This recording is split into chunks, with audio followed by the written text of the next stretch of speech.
राहुल राहुल गांधी जी बोलते press conference में कि वो राहुल गांधी मर गया, मैं तो नया राहुल गांधी हूँ। क्या लगता है नया राहुल गांधी कुछ कर दिखाएगा? वो तो पता नहीं क्या कौन से चरस पे फूक के ऐसी बातें करते हो, तो वही जाने। बार बार अपने स्टेटमेंट चेंज करना, आटे को लीटर के हिसाब से बेचना, आलू से सोना बनाना, उनको हिंदी तो आती नहीं है अच्छी तरह से। वो इटली जाके बैठ हिंदी की बात करें, वो आरोप लगाते हैं मोदी जी को इंग्लिश नहीं आती है। ना, डिबेट करवा दे एक बार तो पता चल जाएगा उनको। वो ऐसे ही नहीं कल तो पूरे विश्व के एक प्रसिद्ध नेता बने हुए हैं हमारे माननीय श्री प्रधानमंत्री नरेंद्र मोदी जी। वो आ जाए, डिबेट कर ले, उनको पता चल जाएगा अच्छी तरह से कौन है, कौन पानी में है, कौन ऊपर तैर रहा है। वो तपस्या क्या है, तपस्या नहीं कर रहे, वो अपने दिन गिन रहे हैं। और कांग्रेस मुक्त भारत होना ही है, और वन साइड में ही वोट पड़ने वाले हैं, क्योंकि आज हमारा जो इंडिया का ग्राफ है बहुत तेज़ी से बढ़ गया है, और जो ये 6% तक पहुंच गया, जबकि फॉरेन कंट्री से भी लोगों का इन्वेस्टमेंट इंडिया के अंदर इतना आ रहा है कि कुछ कहने की हद नहीं। स्वच्छता अभियान ले लो, आप नारी शक्ति को ले लो, 3 तलाक के मुद्दे को ले लो, आप 370 की धारा ले लो, राम मंदिर को ले लो, आप चाहिए तो आप देश की सुरक्षा को लेकर ले लो, राफेल डील को लेकर ले लो। अब हर चीज़ में हमारे माननीय प्रधानमंत्री जी अव्वल हैं। सर क्या नाम?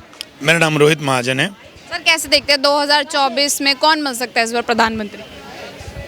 2024 में जैसा कि आप सभी जानते हैं कि 2024 में माननीय श्री नरेंद्र मोदी जी बनेंगे। और कौन बनेंगे? क्यों, और कोई विपक्ष में कोई चेहरा नहीं है उनके अलावा? विपक्ष है किधर? विपक्ष तो खत्म हो चुका है। विपक्ष में बचा कहाँ? जहाँ लोग अपनी जमानत नहीं बचा पा रहे, उसे आप विपक्ष कहेंगे? जो पदयात्रा करते हुए रात को जाके अश्लील डांस देख रहे हैं, ये क्या विपक्ष है? ये विपक्ष तो बचा ही नहीं हमारा, विपक्ष तो खत्म हो चुका है। जब एक साथ छोटी छोटी पार्टी हैं, जो छोटी छोटी पार्टी है वो एकजुट होकर आप विपक्ष बन रही है, तो ये इसे आप विपक्ष कहोगे? मतलब एक राजा सब पे भारी। हमारा तो 2024 में माननीय श्री प्रधानमंत्री नरेंद्र मोदी जी आएंगे। मोदी जी को हराने के लिए वो लगातार अपना जो लुक चेंज कर रहे हैं, भगवा धारण कर रहे हैं, तपस्वी लुक में आ रहे हैं, तो क्या लगता है इसको कोई प्रभाव नहीं पड़ेगा जनता पर? पब्लिक पे क्या इसका प्रभाव पड़ना चाहिए आपके हिसाब से? जो बार बार, अब पब्लिक को पता चल गया ना मुखौटा कौन बार बार चेंज कर रहा है। माननीय प्रधानमंत्री मोदी जी तो शुरुआत से एक ही मुखौटे में है, अब ये बार बार मुखौटा चेंज कर रहे हैं, तो पब्लिक समझदार है, पब्लिक पढ़ी लिखी है। मैंने पहले भी बताया था कि पब्लिक पढ़ लिख चुकी है, पब्लिक काफ़ी समझदार है, तो पब्लिक को अच्छी तरह से पता है कि कौन क्या है क्या नहीं है। लेकिन राहुल गांधी जी बोलते प्रेस कॉन्फ्रेंस में कि वो राहुल गांधी मर गया, मैं तो नया राहुल गांधी हूँ। क्या लगता है नया राहुल गांधी कुछ कर दिखाएगा? वो तो पता नहीं क्या कौन से चरस पे फूक के ऐसी बातें करते हो, तो वही जाने। बार बार अपने स्टेटमेंट चेंज करना, आटे को लीटर के हिसाब से बेचना, आलू से सोना बनाना, उनको हिंदी तो आती नहीं है अच्छी तरह से। वो इटली जाके बैठ हिंदी की बात करें, वो आरोप लगाते हैं मोदी जी को इंग्लिश नहीं आती है। ना, डिबेट करवा दे एक बार तो पता चल जाएगा उनको। वो ऐसे ही नहीं कल तो पूरे विश्व के एक प्रसिद्ध नेता बने हुए हैं हमारे माननीय श्री प्रधानमंत्री नरेंद्र मोदी जी। वो आ जाए, डिबेट कर ले, उनको पता चल जाएगा अच्छी तरह से कौन है, कौन पानी में है, कौन ऊपर तैर रहा है। लेकिन कांग्रेस कहती है कि हम देश को बेहतर तरीके से चला सकते हैं, मोदी जी से बेहतर तरीके से। 70 साल का रिकॉर्ड और पिछले 8 साल के रिकॉर्ड ने ये बहुत अच्छी तरह से पब्लिक को बता दिया है कि देश को कौन सबसे अच्छा चला सकता है। ये पब्लिक जानती है। 2024 में भी पब्लिक बता देगी कि हमें आने वाले समय में माननीय श्री नरेंद्र मोदी जी के अलावा किसी पे भरोसा नहीं है, और हमें वही चाहिए, वही आएंगे। तो आप उन विपक्षियों को क्या जवाब देंगे जो लगातार बेरोजगारी और महंगाई को लेकर जो बात कर रहे हैं कि बहुत ज़्यादा बढ़ चुकी है बेरोजगारी और महंगाई? बेरोजगारी कब नहीं थी? 70 साल के मुकाबले में पिछले 8 साल में कितने रोजगार दिए गए, कितने जॉब क्रिएट किए गए, और पिछले 8 साल में किस तादाद में कल जनसंख्या बढ़ी है, और किस जनसंख्या को कल जो आज से 70 साल पहले जो बढ़ा था। आप अगर किसी को इकोनॉमिक्स का ज्ञान हो, जो इकोनॉमिक्स का जिनको ज्ञान है, उनका तो मुंह बंद करके उनका ताला लगा के बैठा के रखते हैं। उनको तो मोहरे की तरह इस्तेमाल करके प्रधानमंत्री बना दिया था। 10 साल ऐसे प्रधानमंत्री को हमने झेला है जो कुछ बोलते नहीं थे। अब जो बोलते हैं उनको कोई सहन नहीं कर पाते। तो समय समय की बात है, अच्छी तरह से समझ जाएंगे कौन क्या बोल रहा है, क्या नहीं बोल रहा है। 2024 में विपक्ष तो बचा ही नहीं मेरे हिसाब से। खैर, सबको पता चल जाएगा। लेकिन कांग्रेस पार्टी बोलती है कि मोदी जी जब से आए देश बेच दिया, सब कुछ प्राइवेट कर दिया, अंबानी अडानी को सारा फायदा जाता है। ऐसा कांग्रेस बोल रही है, बोलने दो, क्या फ़र्क पड़ता है, बोलने की आज़ादी है उन्हें। प्राइवेटाइज अगर किया है तो प्राइवेटाइज में क्या काम नहीं हो रहा?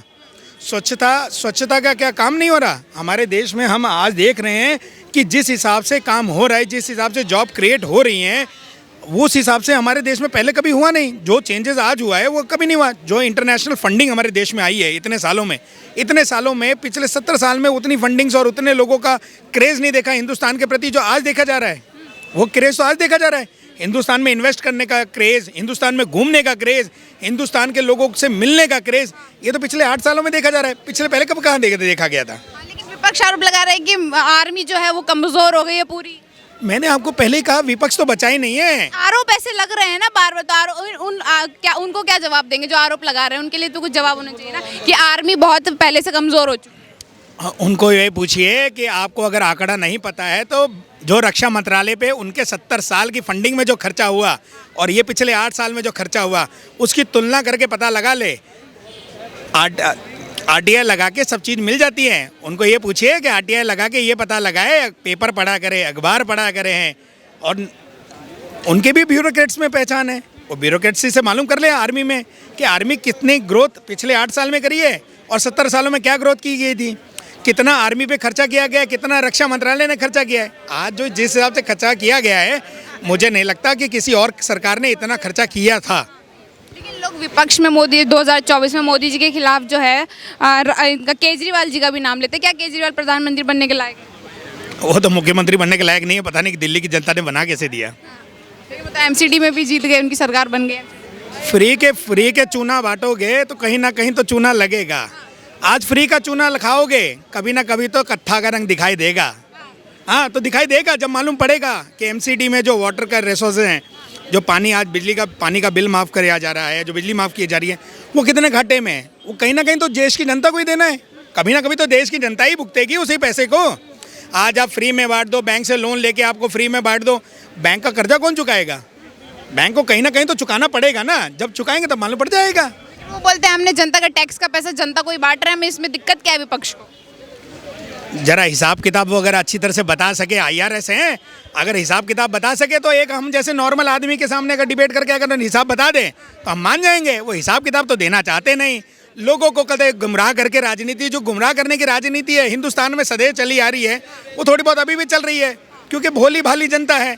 अब जो पढ़ी लिखी नहीं है, थोड़ी गरीब तबके की है, उन्हें तो फ्री का मज़ा लेने में आता है। वो फ्री का मज़ा ले लेके थोड़े दिन जीता रही है। जब उनके सर पे ये कर्जे की टोकरी टूटेगी तब उन्हें पता चलेगा। क्योंकि पिछले कई सालों से माननीय प्रधानमंत्री जी, जो कांग्रेस का कर्जा है वो माननीय प्रधानमंत्री नरेंद्र मोदी जी चुकाए हैं। हमें पता है पिछले 8 साल में हमने कोई विदेशी बैंक से कोई कर्जा नहीं लिया, और जो कर्जा लिया है वो कोविड के समय विश्व आपदा जो आई उसी समय लिया गया। वो आपदा में तो हर देश ने कर्जा लिया है। हमने क्या, सभी देश ने कर्जा लिया है। आज श्रीलंका की हालत देखिए आप, आज पाकिस्तान की हालत देखिए, आज कई देशों की हालत देखिए। जिस हिसाब से उनकी आर्थिक स्थिति टूटी पड़ी है, हमारा भारत तो नहीं टूटा, हमारा तो आर्थिक उभर के आ रहा है। क्यों? माननीय प्रधानमंत्री श्री नरेंद्र मोदी जी के नेतृत्व में जो हमारी सरकार, जो बीजेपी की सरकार चल रही है, उस सरकार ने साफ साफ ये बता रही है कि आने वाला समय हमारा गोल्डन पीरियड है। हम उस सरकार में काफ़ी कुछ कमा सकते हैं, हमारा देश को हम विश्व गुरु बना सकते हैं। अच्छा, अगर मैं मोदी जी की बात करूं तो ये 8 साल का कार्यकाल आपको उनका कैसा लगा? जो ये कौन कौन से काम आपको बेहतर लगे इन 8 सालों में? 8 सालों में तो ऐसे कौन से काम है जो बेहतर नहीं लगे? गिनने जाऊं तो मेरे पास उंगलियां कम है, मेरे पास उंगलियों में ये पोरे कम हैं। हम कितने गिना दें आपको? स्वच्छता अभियान ले लो, आप नारी शक्ति को ले लो, 3 तलाक के मुद्दे को ले लो, आप 370 की धारा ले लो, राम मंदिर को ले लो, आप चाहिए तो आप देश की सुरक्षा को लेकर ले लो, राफेल डील को लेकर ले लो। अब हर चीज़ में हमारे माननीय प्रधानमंत्री जी अव्वल हैं। ऐसा कोई नहीं है कि कोई काम वो कर रहे हैं, उनकी सरकार कर रही है, उनके साथ में जो उनके ब्यूरोक्रेट्स कर रहे हैं वो गलत कर रहे हैं। बेहतर से बेहतर काम कर रहे हैं।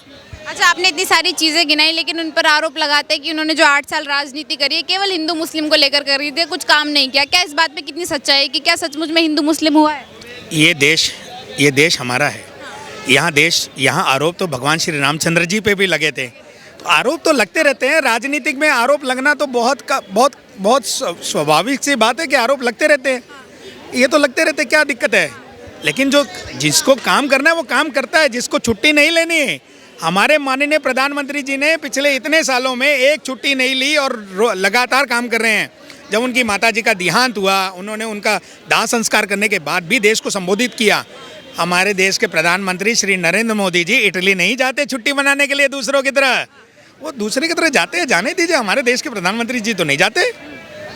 धन्यवाद। और भी लोग। सर, क्या नाम है आपका? राज भारद्वाज। बोलिए मैम। सर, आपको क्या लगता है 2024 में जो कौन बन सकता है प्रधानमंत्री? 24 में हमारे जो है आदरणीय प्रधानमंत्री जी मोदी जी ही आएंगे। मोदी मोदी जी ही आएंगे, क्यों? विपक्ष में और भी तो है। विपक्ष में कोई नहीं है मैडम, राहुल विपक्ष गांधी- खत्म हो गया है, विपक्ष खत्म हो गया। मोदी जी ने आते के साथ ही एक बात कही थी कि कांग्रेस मुक्त भारत पहले आते ही लाल किले से ही आई है, क्योंकि जो उनके साथ गुजरात में हुआ है वो शायद किसी ने नहीं हुआ, और जो गुजरात में इन कांग्रेसियों ने करा है वो कभी ज़िंदगी में नहीं हुआ होगा, क्योंकि कांग्रेस ने वहाँ पे क्या हंगामा किया। बाद में इनके ऊपर फिर बाद में ये प्रधानमंत्री बने, सीएम बने, सीएम बनने के बाद में SIT बिठाई, ये हुआ, उसमें भी फ्री हुआ सुप्रीम कोर्ट में। तो ये आके जब प्रधानमंत्री बने तो इन्होंने तो पहले ही नारा ये दे दिया था कि कांग्रेस मुक्त भारत। लेकिन राहुल गांधी जी भारत जोड़ो यात्रा निकाल रहे हैं, जनता समर्थन दे रही है। हाँ। एकदम ये कांग्रेस वही है। पहले हिंदुस्तान पाकिस्तान का बंटवारा किसने करा है? कांग्रेस का बंटवारा क्या है? हिंदुस्तान का बंटवारा किसने किया? हिंदुस्तान पाकिस्तान से किया। तो कौन है? ये जोड़ा या तोड़ा? जोड़ा या तोड़ा? अब अच्छा, इधर बाद में सन 84 में जब सरदारों के साथ में क्या हुआ? जोड़ा या तोड़ा? तो हर जगह इन्होंने तोड़ने के काम किए हैं, एक पक्ष को किया। इनका दिमाग हमेशा पाकिस्तान में रहा और हर तरह से पाकिस्तान में ही रहा। अब ये कुछ नहीं, ये जोड़ने की नहीं है, ये सारी तोड़ने की है। ये लेकिन वो 2024 में जीतने के लिए तपस्या कर रहे हैं। वो तपस्या क्या है? तपस्या नहीं कर रहे, वो अपने दिन गिन रहे हैं। और कांग्रेस मुक्त भारत होना ही है, और वन साइड में ही वोट पड़ने वाले हैं, क्योंकि आज हमारा जो इंडिया का ग्राफ है बहुत तेज़ी से बढ़ गया है, और जो ये 6% तक पहुंच गया, जबकि फॉरेन कंट्री से भी लोगों का इन्वेस्टमेंट इंडिया के अंदर इतना आ रहा है कि कुछ कहने की याद नहीं। जो लोग फॉरेनर्स में काम कर रहे हैं वो भी हमारे यहाँ पे पैसा सीधा भेज रहे हैं बैंकों में। तो आज हमारे यहाँ इंडिया में कोई कमी नहीं है, वही पाकिस्तान है, और पाकिस्तान की सिचुएशन सबको कोई वो नहीं है, और ये वन साइड वोट हो जाएगा, और हो सकता है कि पाकिस्तान भी कहीं इंडिया में ना आ जाए।